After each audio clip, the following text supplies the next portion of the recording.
All right, welcome back to part two of the Why Not Us, Why Not Now podcast. X and KB coming at you as we do on a weekly basis. Thank you to all of our viewers. If you're watching us on YouTube, if you're listening to us on your podcast platforms, however you get your podcast, we greatly appreciate that. Spread the word, especially what we've got going on with the next few weeks. As we told you to begin part one, we are going to be spending the next 4 weeks breaking down each NFL division based on compass direction.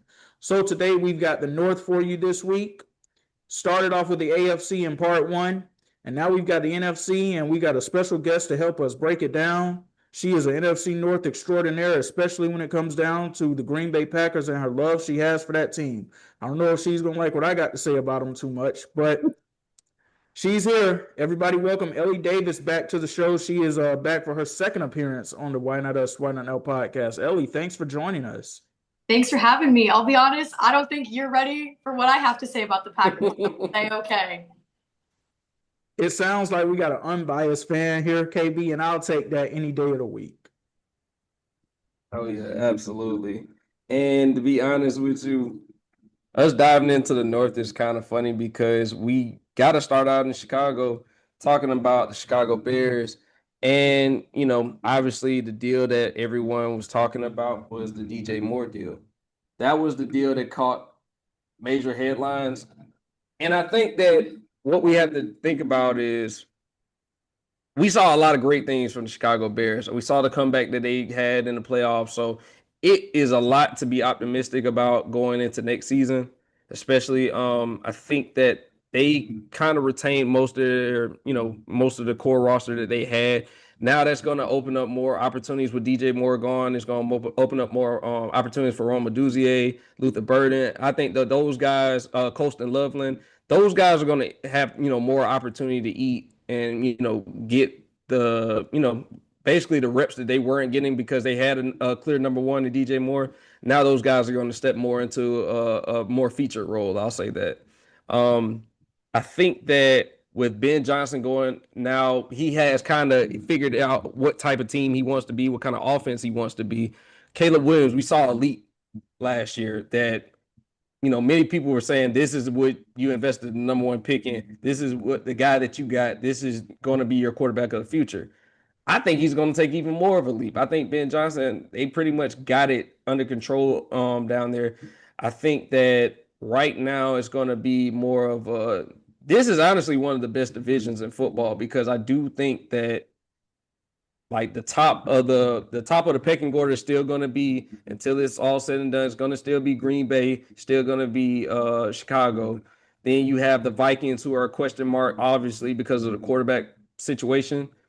But I do think that the top of the NFC North is going to be it's going to be one of those grueling divisions that like whoever deserves to actually come out of it, they deserve it wholeheartedly because I don't want to see that slugfest between Matt LaFleur and Ben Johnson. But I do feel like that we are going to be in for a great season of Chicago Bears football because I do expect them to continue what they built off of last year.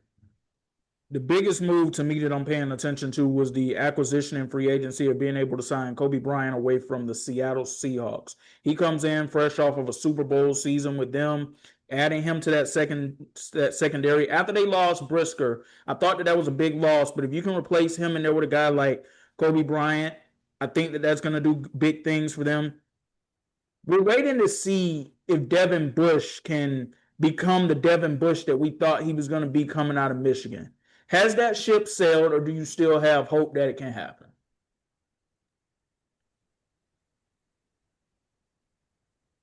See, but I feel like the most fun thing to watch about the Bears this year is that they're building for the future. And that's kind of what KB touched on. You're looking at Caleb Williams being potentially a franchise quarterback.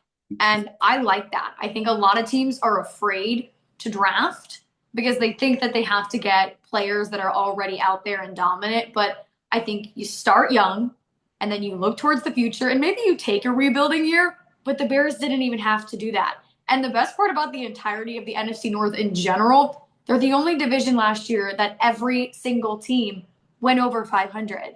I think a lot of people were focused on the NFC West because of how competitive that race was with the Seahawks and the Rams and the Niners. But let's not forget that not all four of those teams went over 500. So I hate to say it, because I am a Packers fan, but I do think that the Bears could very well come out on top of the NFC North again this year. And you talk about the DJ Moore trade too. I honestly don't think that that's going to be as big of a loss for the Bears necessarily, at least on the field. When you talk about leadership in the locker room, that's one thing, but on the field, it's only one football that can go around. And if Rome Odunze can stay healthy, he's obviously the number one guy on the offside. The emergence of Luther Burden in the second half of the season, along with that two-man tight end set that they have, somebody was going to end up being the odd man out. And it more than likely was going to end up being DJ Moore, which it was. KB, how do you feel about the Garrett Bradbury trade, the center that they were able to acquire from the New England Patriots?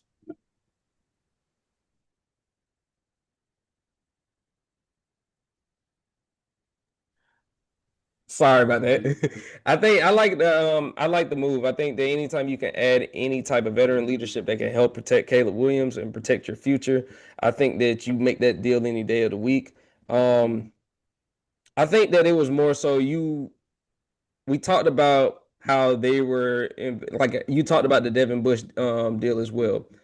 I think that if he does come into his own and he does step into that role that we thought he was going to be when he came out of Michigan, you solidified your linebacker spot. I think that this is going to go. I still think that this is more of an offensive heavy team, and I think that their defense is just have to play.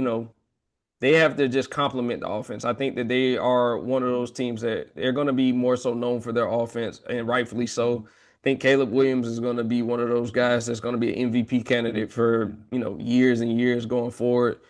But with the DJ Moore trade, I was going to ask you, X, you don't think that it's going to, I mean, we know Rome Odunze he's proven that he can go into that number one slot. But do you not think that it's going to be somewhat of a drop a little bit in the offense? Because, like I said, it is going to be a difference in Rome Odunze getting looks from the team's number one corner to now he's possibly being, possibly double covered, possibly even, shadowed more a little bit differently than he was as the guy coming into the league, looking as the number 2 or number 3 option in certain games. Like, because Colston Loveland, he looked like he was honestly like their number 2 at sometimes because of the way that he demanded the football as well. So do you think that I think it's just going to be a little different. I ain't going to say necessarily it's going to be a drop off, but I will say it's going to be a little different not having that guy in DJ Moore that can take the top off of defense. I do think that Luther Burden is going to be the X factor though, because if he can be that guy, now you have 2 young guys on the outside that can go get a deep ball, can also work the intermediate routes as well, shallow routes. And then, DeAndre Swift still being the running back that he is. What is he going to give you? Kyle? So I want to answer your question for you. Mm-hmm. My answer to your question is maybe it looks a little different in the early going, but when I go back and I look at the Chicago Bears from last season, I don't think it's going to be as big of an effect as we might be thinking that it is, because he looked like he was becoming the odd man out in the wide receiving rotation anyway when he was out there on the field. Not because of a drop off with talent necessarily, but because you could tell that they were trying to usher these new guys into the system. Not necessarily a bad thing. If you know that you want to go into your next era with these guys and you want these to be your core guys on the outside that you're going to build with, go with them. But DJ Moore was not necessarily a focal point for the Chicago Bears last season as the season went on. So that's the main reason I feel like it's not going to be that big of a drop off. It's going to feel a little different, of course, in the beginning with Rome Odunze getting all the looks now as wide receiver 1 and possibly being double teamed and everything. But that's where Colston Loveland and Luther Burden come into play. And I just think that Rome Odunze, Luther Burden, and Colston Loveland is going to be a better wide receiving room in Chicago than any of the ones that DJ Moore played with in his time there. That's fair. That's fair. I think I agree with that take. And I think that, for Buffalo, that gave them the wide receiver they need. I think that deal, it made both parties happy because, like I said, DJ Moore actually goes to a team with a franchise quarterback / MVP, and he gets to go into a room where he's looked at as the number one guy. Like, there were a lot of question marks with the, Buffalo Bills outside receivers with Keon Coleman. So I think that helped them a lot, getting a guy like DJ Moore in. And then, like you said, ushering in the new guys, the young guys, I should say, the young guys into the wide receiver room into Chicago. I think that it is like a movement going on in Chicago. Ben Johnson, I think he has an idea of what he wants to do, though. That's the key point that I think. And if we saw more than anything, Detroit, it hurt them not having a guy like that last season. I think that it hurt them not having him. And I think not having his philosophies. You saw that Jared Goff was even a different quarterback last year because of the absence of Ben Johnson. So yeah, Chicago's looking scary though going into next season. I will say that. I will say I do think there is going to be a small adjustment period. I think that they are going to spend most of the offseason trying to figure out how to work in these young guys and get them ready. And then come the regular season, I mean, they can't prepare for if they're going to be double teamed. It's not really hard. I feel like it's not as easy to prepare for that in practice. So it'll be an adjustment period. But I do think that for DJ Moore's career, it's good for him to go to Buffalo. But I do think Chicago is going to notice his absence at least for a little bit. Maybe they work that out during preseason. I also want to point out that I think where the biggest adjustment is going to happen here is on the offensive line. When you look at Garrett Bradbury coming in, yeah, they've had a lot of time this offseason to work together with this thing. But let's understand that the only reason he's here is because Drew Dahlman retired. And I think that caught a lot of people by surprise.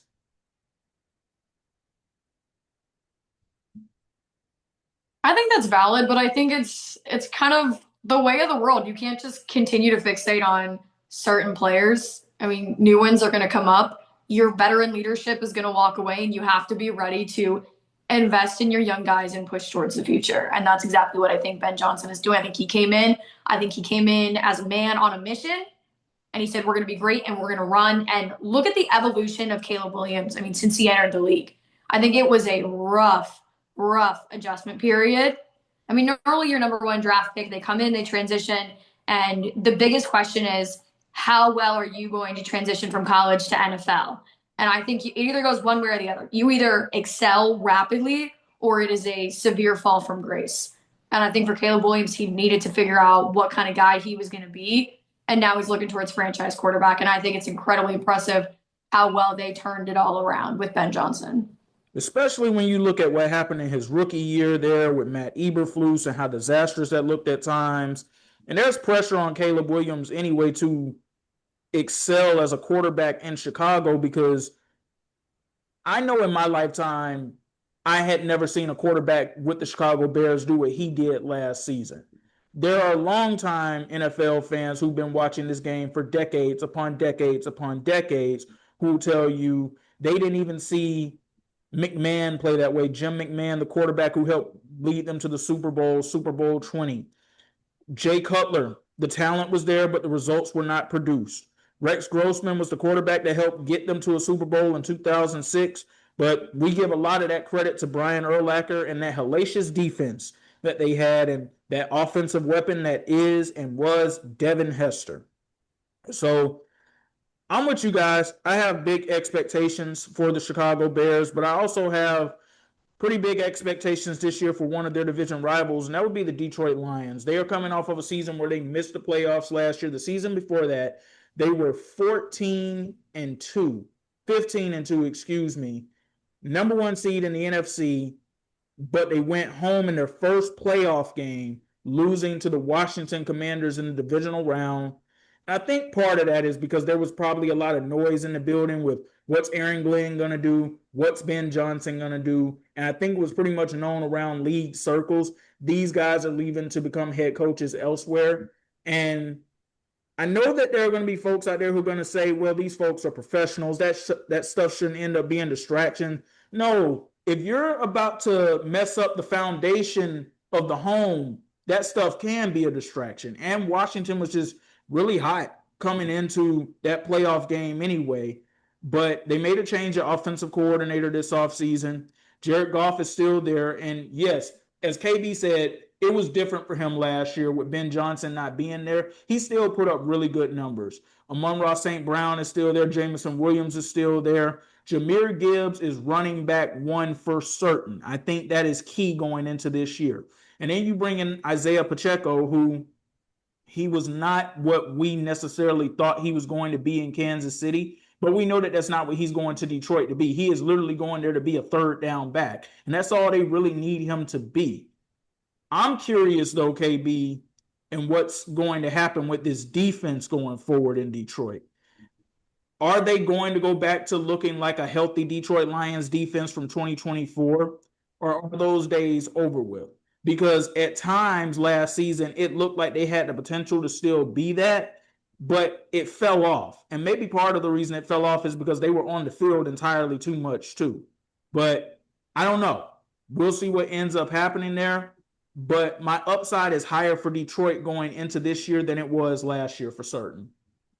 Yeah, I don't know really what to make of this defense. I know Aiden Hutchinson was hurt last season, so I know that, part of that has to attribute to some of the struggles. I know them.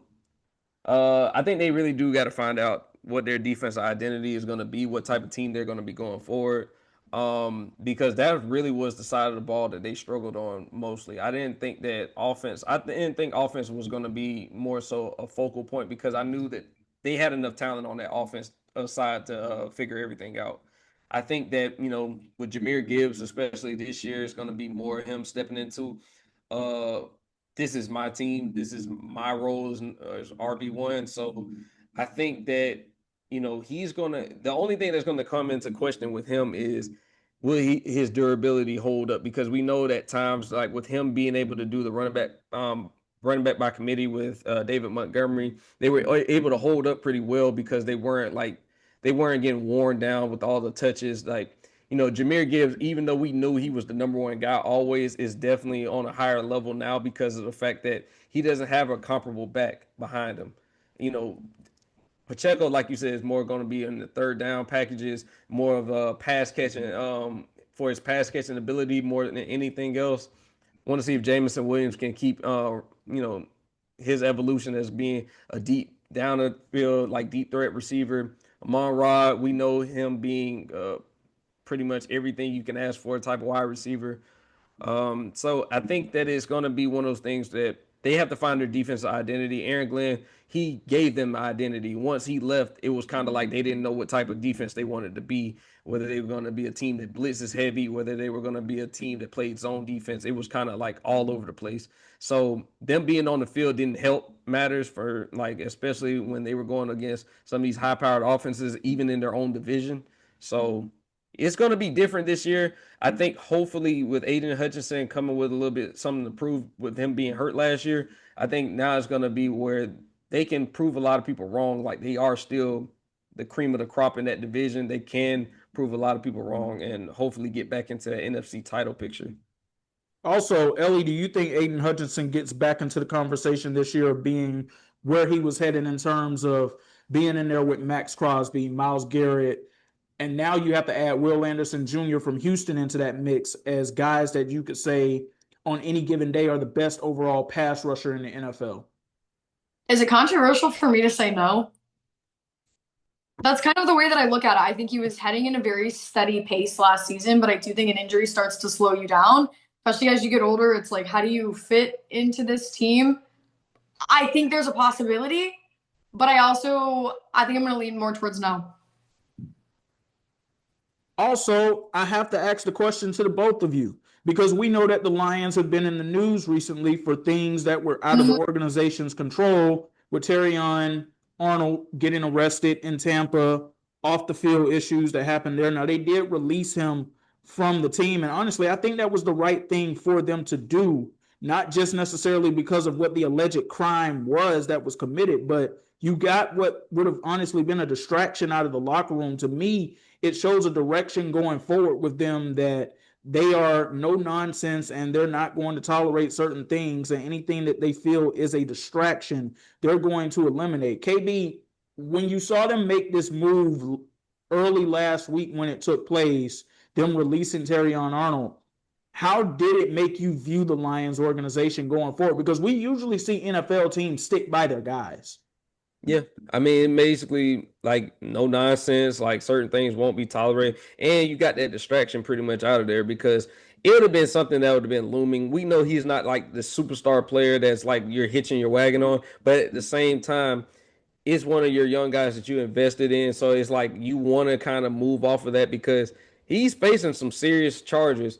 You don't want to kind of like wait around to see what the outcome could be because at that point, it could be one of those character issue things that, we've seen it happen with the Atlanta Falcons. They sticking by their guy in James Pierce. We seen it, guys have gotten into legal troubles a lot and pretty much you've seen both sides of the equation. Teams either stick by their guy or they're pretty much like, let's cut our losses. I commend them pretty much with this move just because it ain't worth the headache, to be honest with you. If he's gonna be that much of a distraction, let him go be a distraction somewhere else because you got bigger things to focus on. Because regardless of what's going on, you got some major players you got some major teams coming for that spot, that number one spot in that division. You need to go ahead and just like you need to have like tunnel vision when it comes to it. Like the only thing I would be focusing on is getting better and looking at our team outlook for the upcoming season, not worrying about whether he is going to be a part of those plans or not. So I commend them for having that no nonsense approach and just go ahead and cutting their losses. I second everything that KB just said. I think that the last thing that you want to do when you are heading into training camp and off-season workouts and then into the regular season, the last thing you want to be dealing with is somebody looking at felony charges and a potential life sentence in prison. You've got everybody that's going to be on the team talking about it. I think everybody knows since Dan Campbell was hired, he's kind of a no-nonsense guy. And so why would you want to have your players fixated on this? Plus, we have seen teams that stand by their players and, however you feel about that personally is up to you. But I think it continues to be a distraction. I think it can change some of your perspectives on a fan base. And are the players fully focused on the field when they leave the field and they have all of this going on at home? He's also only 23. If he was a veteran player and they wanted to give him the benefit of the doubt and say, we'll give you a little bit of time to figure this out, that can be done. But he's 23. I say you cut your losses. I respect what they did. And I think it's the last thing that you want to worry about is whether or not he's going to play a couple games and then all of a sudden get sentenced to life in prison. It's just one less thing to worry about. Also, it should be noted that they lost DJ Reader and Alex Anzalone in free agency. And those have been big-time players for their defense for the last few years. But I actually think they're going to be okay in terms of losing those guys because they have guys coming up that they're going to have to pay. You're going to have to pay St. Brown again. You're going to have to pay Jahmyr Gibbs again. You're going to have to pay the guys on the offensive side of the football because that's where your bread and butter is for your team now. And we understand that. And this is a team that, honestly, for the past few years, they've done relatively well in the draft. So until I see them not do well in the draft, I'm going to trust that they got the right replacement in the building for those guys. But from Detroit, let's actually go to Minnesota next. We're going to save the Packers for last. Let's go to Minnesota next because what an offseason it's been for them. They fired their general manager. Kevin O'Connell was basically running things for the past few months. They finally hired a new general manager just within the past couple of weeks. They've got a quarterback situation going on there after adding Kyler Murray after he was released by the Arizona Cardinals. We're being told that, hey, things are still up in the air between he and J.J. McCarthy in terms of who's going to be QB1. I don't necessarily believe things are up in the air, but I guess we'll see once these guys take the field. KB, we talked a little in part one about the Cleveland Browns and how we think that they are going to be one of the more interesting stories this year in the NFL because there's uncertainty there. There's hope and optimism in one area, and then there's just we don't know what to expect in other areas. I think the same thing can be said for these Minnesota Vikings as well. There's hope and optimism in the fact that you feel like you have the right quarterback in the room to get guys like Justin Jefferson back to the all-pro status that they really are, but you really don't know what you're going to get in Kyler. But I really believe that he is going to go there and show everybody why once upon a time he was a Heisman Trophy winner that was a number one overall pick. That's funny because I think the same thing. I think that Kyler Murray is going to have a great year and they still lose a bunch of games. I'm not like completely sold on it because I know they got Jawan Jennings. I know that they signed him onto a deal. Justin Jefferson had, I believe, one of his worst year probably since his rookie year with JJ McCarthy at the helm last year. So he's definitely going to benefit from having Kyler Murray in the building. I think that's pretty obvious because at worst he's still a better quarterback in my opinion, probably y'all's opinion as well, than JJ McCarthy is. I'm still trying to figure out this team. I really am. Like, I don't know exactly what to make of them yet, because I really feel like if I have an outlook for them, they're going to be maybe a scrappy 5 to 6 win team. I think that they're going to it's not going to get many division wins. I'll tell you that, because those 3 teams that they have to contend with are that much. It is a gap. It is a very good significant gap between them and the other 3. So I do feel like that they are going to be clawing their way for just to keep their head afloat in that division. I think that Kyler Murray is going to help them from the offensive standpoint, and hopefully that they can, have a pretty dominant defense. But I'm not too sure what to really make of them, because I still feel like that they're trying to figure it all out right now, which is why Kyler Murray got brought into the equation in the first place. But I don't know exactly what to make of them right now.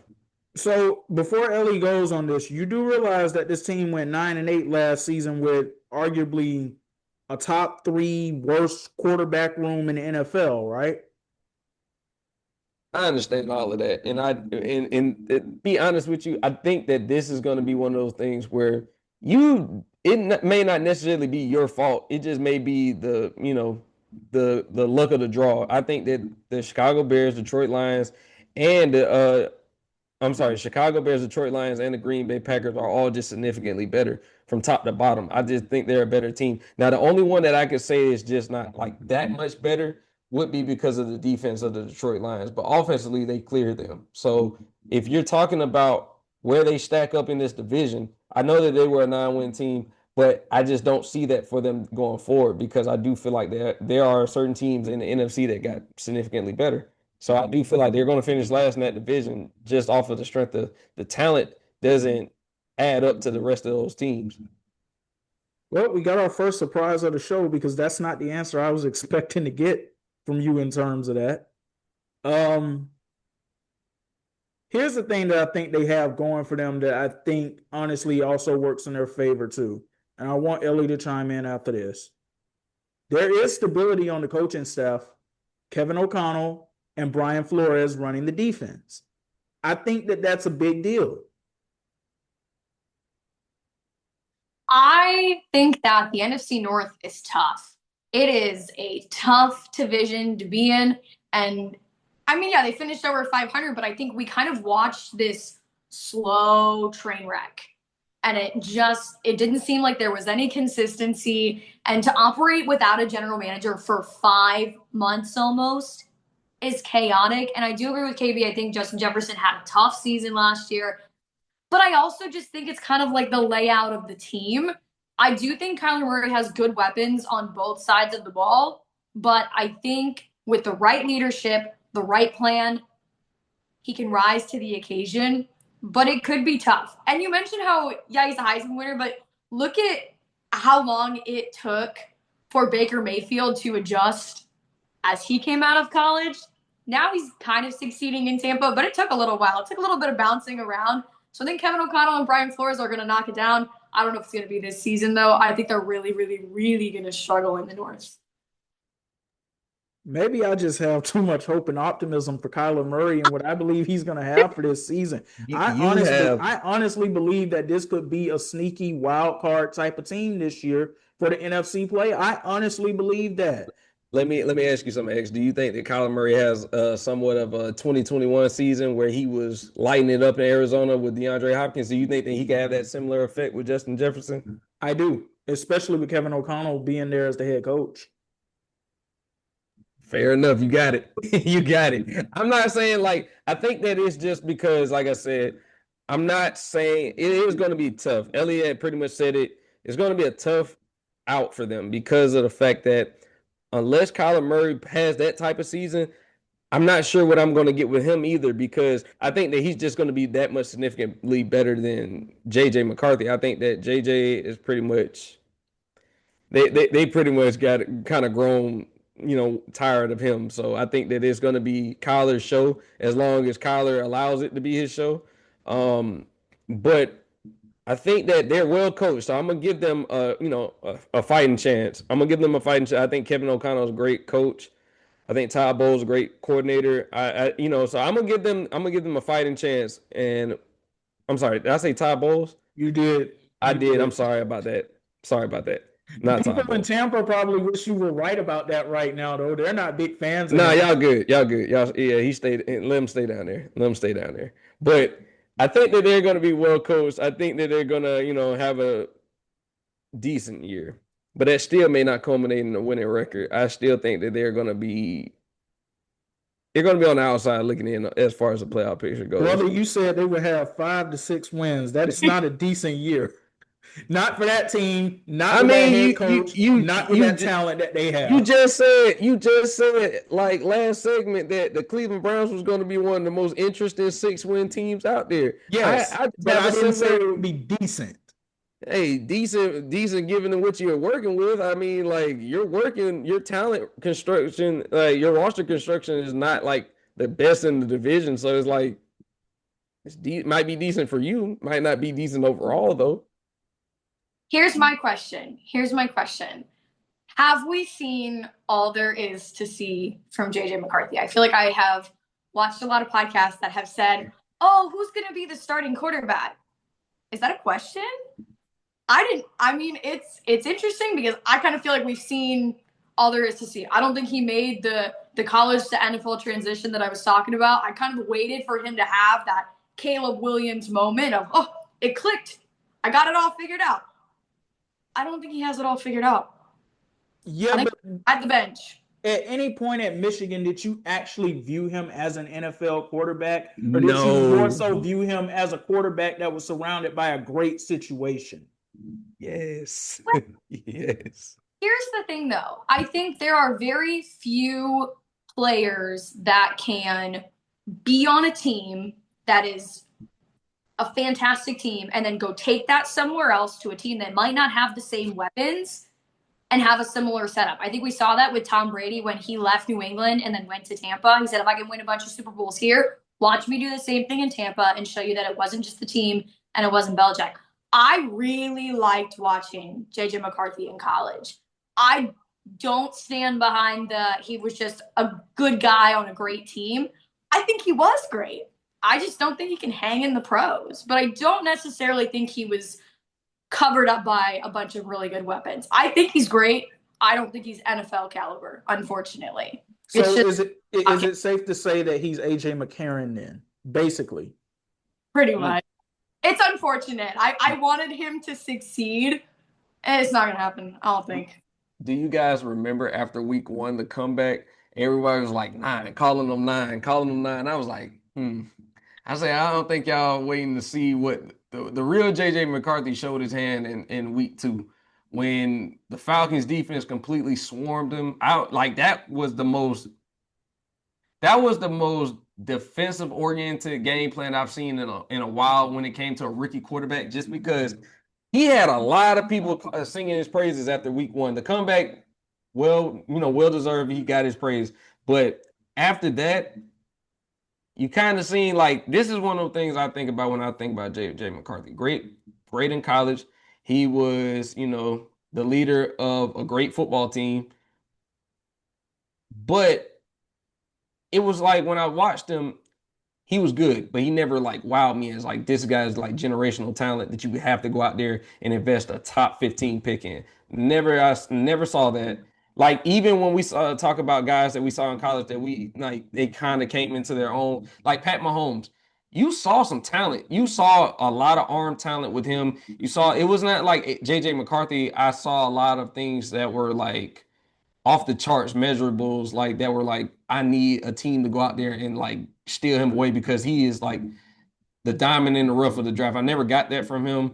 What we're seeing now is pretty much I think that he's struggling to transition with the speed of the game. I think some of the defensive coverages are like confusing him at times because at times he looks like god awful. I'm not gonna lie, like he looks terrible.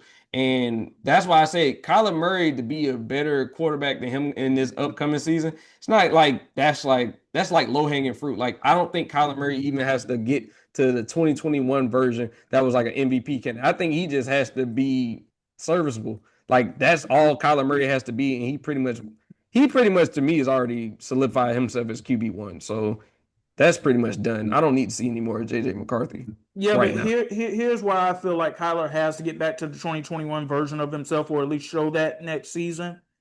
He's fighting for his long-term career. He needs this year in Minnesota to be a successful one for him in terms of his on-the-field results. Because if it's mid or if it's anything below that, he might be playing his way out of the league just for the simple fact that he's also a smaller quarterback. And we know how teams feel about small quarterbacks. But Yeah, I mean, that's true. I don't know that you can always just blame success or faults on the size of a quarterback, because we look at Josh Allen. I mean, he is massive. He's out there bigger than some of these defensive tackles. And when was their last Super Bowl win? You know, what happened to them in the playoffs? Something to think about, food for thought. Just because they're big bodies doesn't always translate to big wins. What you got to say about that, X? I mean, I agree with you 100% on that when it comes down to it. But I'm just simply saying, I see Kyler Murray, if he's not able to have a successful season, probably getting close to getting like Russell Wilson type of treatment. Yeah. And that's crazy to think about, like the fall from grace. Like that is a true fall from grace moment, because if he does get the Russell Wilson treatment, I'm not gonna lie, he's gonna be one of those big what ifs, because I always thought that Kyler Murray he had like that 2021 season was really special for him, because like that was the season I think that everybody was waiting to see of him. Like when he came out of college, like that was what we thought he could be. And I think that, he could end up having it, because we've seen what he's done with a superstar wide receiver. I think that it's very important that, he stays healthy. But like as far as his mobility, I wonder how he's going to be as far as, is he going to take as many risks as he has, in years past, as far as running the ball outside of the pocket. Him being a smaller quarterback, those hits start to add up over time.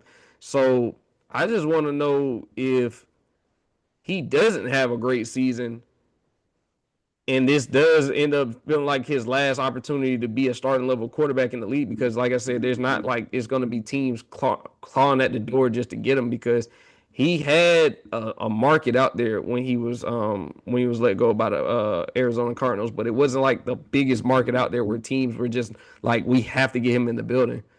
What's next for him after that? Because the Vikings could be in a very bad situation. If it doesn't work out with Kyler Murray and it's not working out with JJ McCarthy, where do you go? They're going to start over, and they're going to get their next quarterback in this next draft. They're going to eat their losses on this. I mean, the fact of the matter is, you already know they eat crow in that building every single day about the fact that they did not re-sign Sam Darnold. And they watched him go to Seattle and do what he did. So they're already eating crow over there. And somebody already took the blame for that anyway. Kwesi Adofo-Mensah, the former general manager of this team, that's not the only reason he got fired, but it is the biggest reason that he ended up getting fired from that job. And I also feel like I have an example to work off of in terms of Kyler Murray and the resuscitation of his career as an NFL starting quarterback. Does he have that thing inside of him that Baker Mayfield has inside of him? Because when Baker Mayfield first came to Tampa, fans were not necessarily optimistic about that. They didn't know what to expect. They didn't know what they were going to get, because this is a guy who was coming off of a stint with the Carolina Panthers that was disastrous. His last few seasons in Cleveland were also disastrous. He had one good Thursday night game with the Los Angeles Rams. But did you more so give that credit to Baker Mayfield, or did you give it to Sean McVay based off of who you knew Sean McVay was as a coach? I give it to Sean McVay. Exactly. Yeah. Yeah, I was about to say, Sean McVay, he's one of those masterminds. So yeah, you kind of got to give it to him. But look at what Baker has been able to do in Tampa, especially when you look at that 2024 season. And like fans here now, Ellie and I both can tell you, like, they're like antsy, like, hey, when are we going to get this contract extension done with Baker Mayfield? Like, this is our quarterback. We want him here. It wasn't like that when he first got here in 2023. So I'm hoping that Kyler Murray has some of that inside of him. And in terms of what his on the field stuff is going to look like, I don't think he's going to necessarily be trying to scramble too much for yards like he was in Arizona. I think Kevin O'Connell's going to exercise the true quarterback talent and the arm that he has, especially when you got weapons like Justin Jefferson and guys he's going to be throwing the ball to. And speaking of Justin Jefferson, you know he's itching just to get back out there and show everybody. Y'all talking about Jamar, you talking about A.J. Brown, you talking about Amon-Ra St. Brown. Y'all must have forgot I am him. He is itching to get back out there and show everybody that. Yeah, he got a lot to prove this year, but it's not because of who he is as a player. I think, like I said, he has a lot to prove that if you give me a decent quarterback, I can still be the best wide receiver in the league. I think that that's just proven. And like you said, man, just hearing Sam Darnold's name got to be like a chill going down their spine, especially him just coming off a Super Bowl. Because at worst, your quarterback answers would have been like, it would have been solved. Like if you had signed Sam Darnold back because you thought that it was gonna be like I'm sorry. I gotta think about the decision that went into that. Like let Sam Darnold go to a team that was already on the ascension anyways, because we saw that even with Geno Smith, Seahawks were in decent position. They just needed a good quarterback. They get the quarterback they needed. Super Bowl immediately. And that easily could have been the Minnesota Vikings last season. Exactly. That's why I'm like, that could have been you. And now you have to hear about it, because if Sam Darnold goes and does it, not even if he just goes and wins a Super Bowl, if he even gets them to another Super Bowl, you're thinking in the back of your head, like, not only did we miss out on one, we possibly missed out on two. And we possibly missed out on a guy who, a lot of people gave up on. After the New York Jets situation, a lot of people gave up on him. Him being a journeyman across the league, people didn't think he was going to ever reach to this height. Okay, I'm going to say this, and then I think, let's move on to the Packers after this. If you are a quarterback and the teams that we really have to base you off of are the Jets, the Browns, I don't think we should necessarily be judging your career. I think we should be able to put you in another situation to then see, okay, is it something there? And I say that because we know that those are tire fires of organizations and basically destinations where quarterbacks do not go to succeed, no matter who they are. The Jets are like the Sacramento Kings of the NFL. They're like the Sacramento Kings of the NFL. That's where careers go to kind of, like, if you're a position like quarterback, it's not the best. It's not the easiest place to go and just make it happen. Even your best might not be good enough because of what's going on around you. So I agree with that. Like, I can't blame him for the New York Jets tenure. I can't. I just want to say this for the New York Jets. I didn't say that. Y'all heard KB say that about y'all, because everybody knows how I feel about the Sacramento Kings. So that's interesting that you brought up that as an analogy. Yeah, Ellie, you have one more note about the Vikings you want to add, or you want to jump right into Green Bay? Let's run into Green Bay. Let's do it. Yeah, let's do that, because it's been quite an off season here for the Packers. So I want to start with some of the losses that they've had. Trading Rashawn Gary to the Dallas Cowboys for a 4th-round pick for next season. That was a cap space move they did right there. They did sign Javon Hargrave in free agency, even though I don't know what version of Javon Hargrave they're getting at this point. Micah Parsons is going to start the season on the injured list. He's probably going to miss the first month of the season as he continues to recover from his torn ACL. But I have to question, do you guys actually know for a fact if Jordan Love really is your guy going forward? Because I got 2 years of this now, and I know that with what happened in the playoff game against Dallas in 2024, after the end of the 2023 season, January of 2024, and they go down to Dallas and they just light the Cowboys up. But he's starting to look injury prone, and the play is just not consistent enough for me. Is he really your guy at this point? My problem is he's not a full 4-quarter quarterback. And that's where I think his fall from grace comes. You know, they haven't won a division title since like 2021. I know you haven't won a Super Bowl since 2011, and that's not all his fault. But the wins aren't lining up with the notoriety that he is getting. And the problem is, I do think, like you touched on, he is injury prone. It's starting to give me Aaron Rodgers flashbacks, but about 10 years earlier. You know, he gets hit, and now we have to check for concussion protocol. And, you know, he runs too fast, and then he trips, and it's okay. Let's make sure his ankles are okay. And I'm not sure that I'm looking at the guy that signed a $400 million contract, and we said, let's ride off into the sunset. I have a lot of questions. And I think they got a little too complacent when they signed Micah Parsons, too. I think they thought we're going to be all set. And then you lost Micah Parsons, you lost Tucker Kraft, and it just seemed like nobody had any idea what was going on anymore. And I so vividly remember texting you, Xavier, when I watched them play against the Bears in the playoffs, and I said, I'm nervous. And you said, they're up like 20 points. Everything is going to be fine. And I said, just wait and watch. And it just went downhill so fast because they come out hot or they start off really, really slow, and then they pick it up towards the fourth quarter. But you have to play all 4 quarters, and I don't think Jordan Love does that. Hey, X, tell the truth. Don't you sound like me when I tell you about the Falcons? Like, just wait for it. Like, they're gonna do something that's gonna like you. It doesn't matter how many points they're up. You just wait for it. They're gonna do something of significance that's gonna have you just like dumbfounded. Like, You just sit there and you go, how did we get here? I honestly, Ellie, I'm gonna be honest with you. That was one of the worst things I've seen from a Green Bay team in a long time. I thought they had it in the bag. So I turned the game off. And when I turned the game back on and I saw what I saw, I said, yeah. I said this is this is why people have the question marks about Jordan Love. It is true though. The injury prone, like being injury prone, and him, like I haven't just seen a sustained level of play from him like for a significant period of time. That's my only thing with him. Like he looks really good some weeks, and then he looks really bad some weeks to the point where it's like that's your quarterback of the future. You shouldn't have these question marks at this point now. It's not all him, but it's just like he hasn't had that sustained level of play that makes me comfortable saying I am for sure like hitching my wagon on everything that Jordan Love gives us.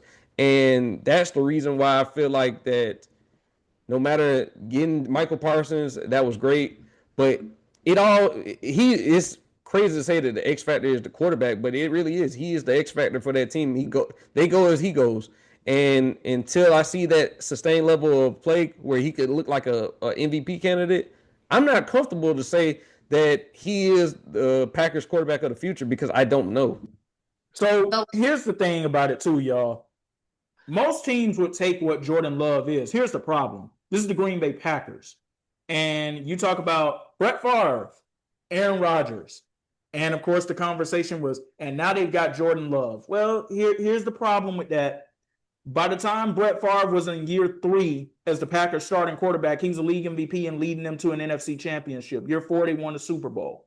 Aaron Rodgers, by the time he was in year 3 as the Packers starting quarterback, leading them to the Super Bowl, the last time that they won.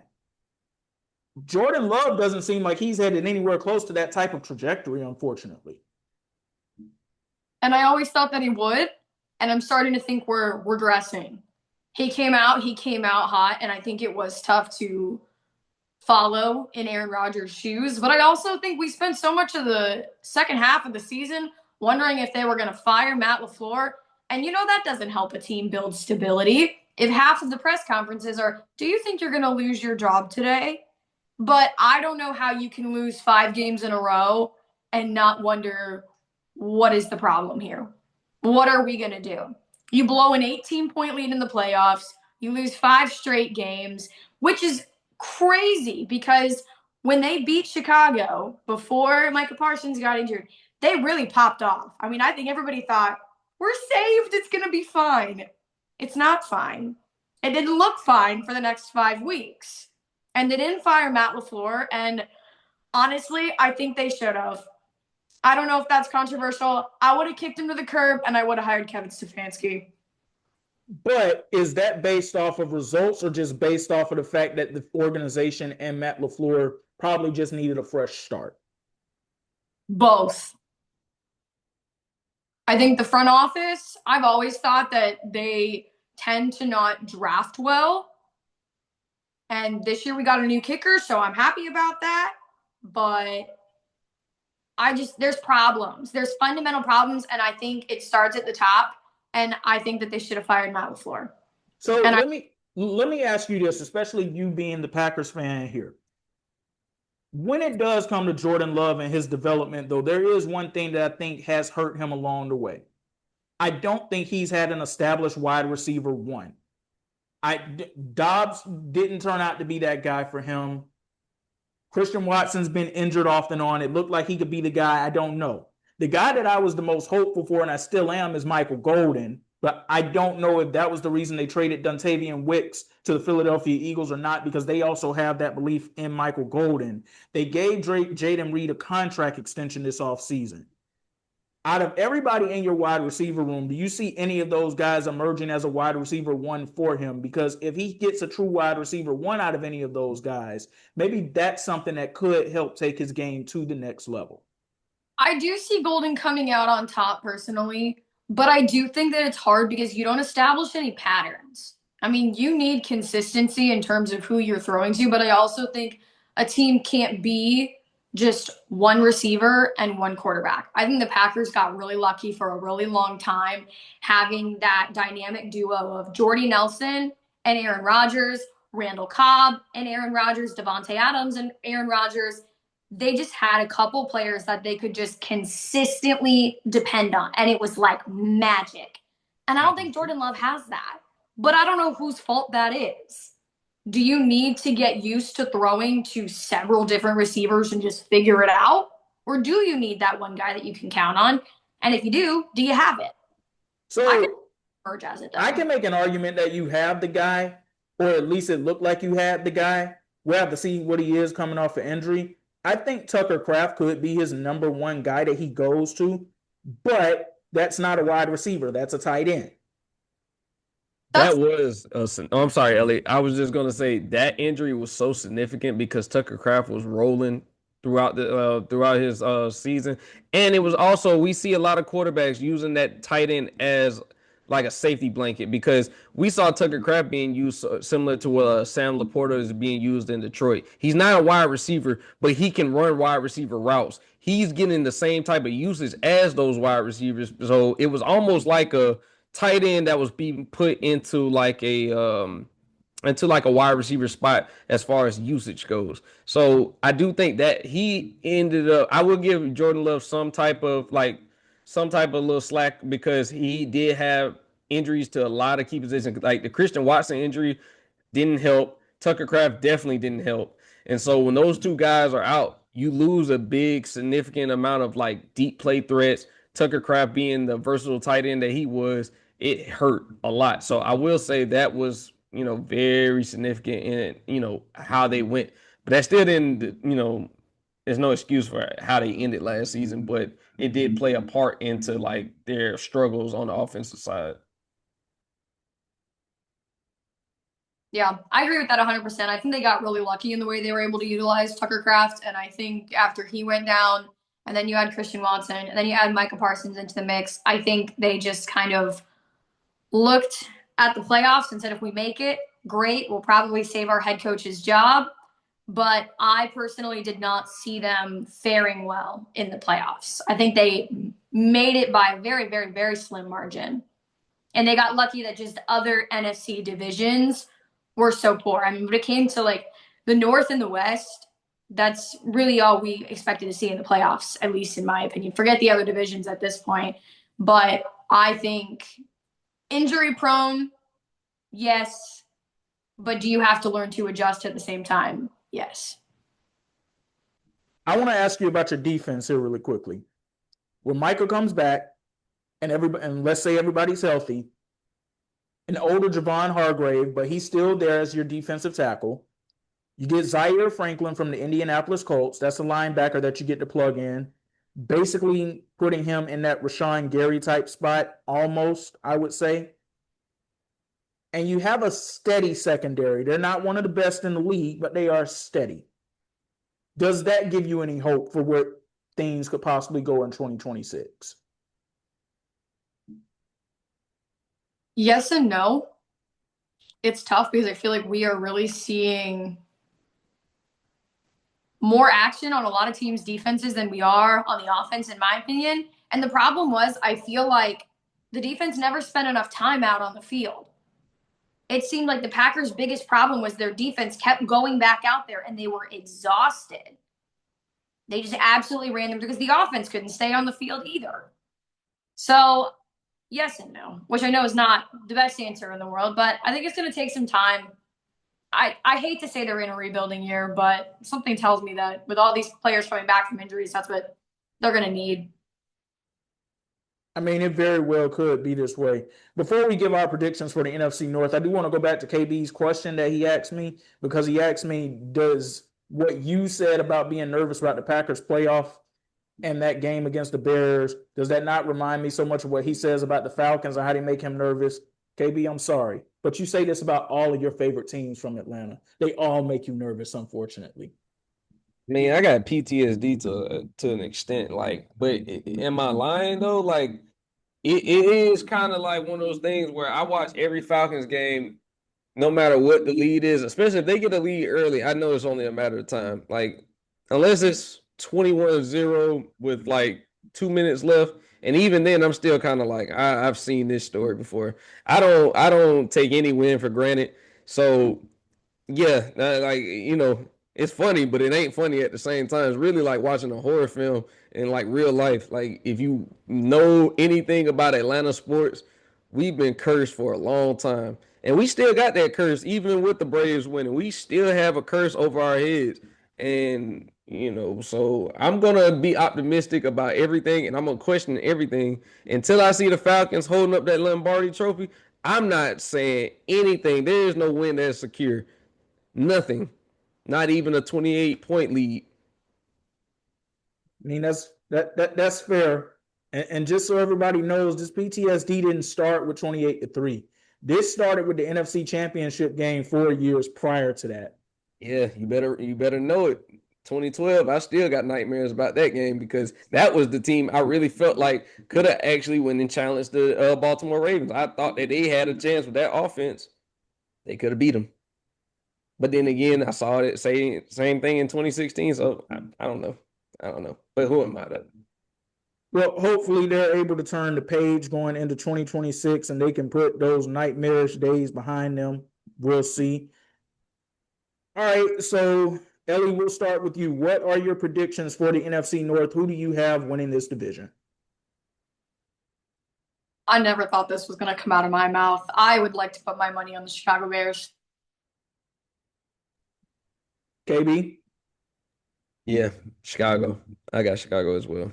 I'm with y'all on Chicago too. I think that they get a strong challenge from the Minnesota Vikings. I believe in Kevin O'Connell as a coach to that degree. And I just think the Vikings are going to shock a lot of y'all. I really do. I'm with KB on the fact that win 5-6 games and we'll call it a day. X, we were here, and then you ruined the moment by saying the Minnesota Vikings. I say this. The division games are going to be tough no matter what. I just got the Vikings finishing fourth. And it's going to be really, I think that the Packers and Detroit, I think that those matchups are going to be like one of those, like where it's going to be a split. I honestly could see them each winning a game in this season series, and they're going to be jockeying for that second and third place spot in the division, and they can really go either way, to be honest with you. Like, I can see the Packers, depending on what I see from Jordan Love in these first few weeks, could determine whether I am feeling comfortable picking the Packers to be second and even be a dark horse team to even win the division. But it's going to determine, like, the first, 4 weeks are going to determine a lot for me when it comes to the Packers. Same thing with the Lions, like with Jahmyr Gibbs. Hopefully he returns to that same form he had last year where he was lightning in a bottle coming out the backfield. it's gonna look a little different. So, but yeah, the one thing I know that I can definitely see is the Minnesota Vikings will be fourth. X, you're gonna have to accept that sooner or later. Okay, that's fine that you say that, but let me pose a question to the both of you. Do you think that this will be the most competitive division overall in the NFL when you look at all four teams in the division? Yes. Yeah. Because the only one that would come close would be the NFC West. But once you get to that last team in the NFC West, it's kind of like you got three heavy teams, and then you got a possible team that could just make it interesting with Oakland Raiders, the Las Vegas Raiders. I'm sorry, y'all. I'm such a nostalgic person. The Las Vegas Raiders. But for the most part, the three top teams are always going to be able to say that they can go toe to toe with anybody in the NFL. That's why I think that they are going to be this is probably the best division. So let's pose this question to Ellie because she wasn't a part of part one with us. Who do you have winning the AFC North? We both said the Steelers would win it. Really? Interesting. I don't know. The more I watch Aaron Rodgers, the more concerned I get. But I do think there's something to be said about him being reunited with Mike McCarthy. But I also feel like he played such a big role in his departure from Green Bay. So if I don't want to say Pittsburgh, might I go out on a limb and say Cincinnati? So Cincinnati was actually number 2 for us, but I believe the reason we didn't go all in on them is because of the injury history of Joe Burrow. And it's just so frequent at this point that you just can't rely on it. We did say one thing about this division, though. We said, and I don't know if you agree with this, based off of what's happening in Baltimore, what Steve Bisciotti, the owner of the team, said at the end of the season in his press conference, comments about Lamar Jackson, we both believe that this very well could be the final season that Lamar Jackson plays with the Baltimore Ravens, because it looks like we're watching the relationship between him and that organization unravel before our very eyes in a similar fashion as to how we watched for at least 3 years the relationship between the Milwaukee Bucks and Giannis Antetokounmpo unravel in front of our very eyes. Yeah, I think it's tough when you start losing I don't even want to use the word friendship, but maybe just the respect of your staff and the office staff, coaching staff. If that relationship is not working well, I don't think it's going to take long for them to go, are you really producing the results that we desperately need? I don't know that he's going to be there much longer. I think he'll go somewhere else. Maybe he'll go to Tampa. You never know. But I don't think he'll be there much longer. But I also wonder if Joe Burrow is just overhyped. I wonder if he came into the NFL and he got lucky and we're seeing who he really is. But he was so good at LSU that it's hard to say that. I don't think Joe Burrow's overhyped. I just think he can't stay healthy, because when he's out there, he is right there in that conversation for a guy that on any given week could be the best quarterback in the league. But that when he's healthy is a very strong when he's healthy. His problem is he just gets no protection. I mean, his offensive line lets him just get absolutely run through. So it's tough. But I don't foresee in any way, shape, or form Pittsburgh going very far.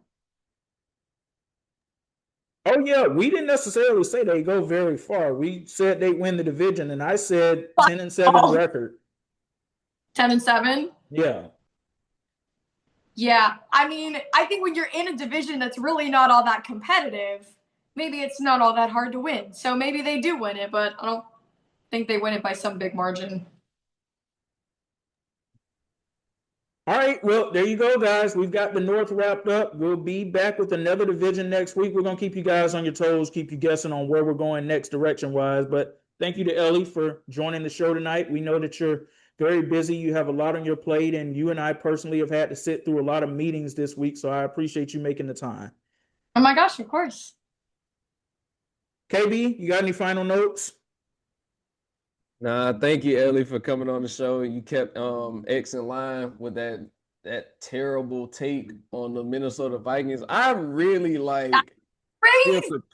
I'm still perplexed You know what I'm saying? So I just want to say thank you, because if you weren't here, then somebody might have said I was lying if they didn't listen to it. So thank you for being here. Thank you for giving us so much insight to what the Packers are going to look like. We might be having some of the same struggles this year, just because you got Jordan Love and then I got to go down here with Tua and Michael Penix. So,